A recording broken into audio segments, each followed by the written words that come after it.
কবিতা তুমি মানুষের মুখ, কলমে নূপুর আঢ্য, কণ্ঠে আমি বিপ্লব কুমার মণ্ডল হেম। থমকে যাওয়া কলম আমার নয়নের জল ফেলে, বলছে আমায় যেও না হারিয়ে, নিজেকে দাও না মেলে। তোমার ভেতর আগুন রয়েছে, জ্বলছে প্রতিটি ক্ষণ, সেই আগুনের দীপ্ত ছটায় ভরাও পরাণ মন। বিশ্বভুবনে প্রেমের বার্তা তুমিই পারবে দিতে, প্রতিটি হৃদয়ে খুশির লহরী বাজবে মধুর গীতে। বাধা বিঘ্নকে মসির ধারায় সুদূরে ভাসিয়ে দাও, রবির আলোক অঙ্গে মাখিয়ে সামনে এগিয়ে যাও।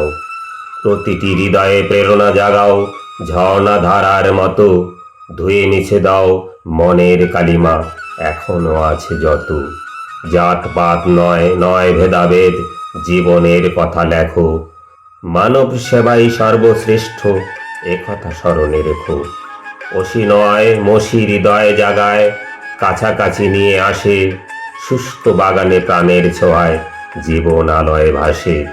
জাগরিত করো মনুষ্যত্বকে, ছন্দে ফিরিয়ে দাও, মহামানবের জীবন কাহিনী প্রচারিত করে যাও।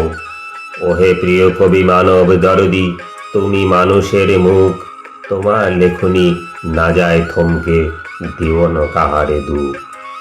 সত্যকে করো উপস্থাপন, শির নত না করে, শান্তি স্বস্তি আবার ফিরুক প্রতিটি ঘরে ঘরে।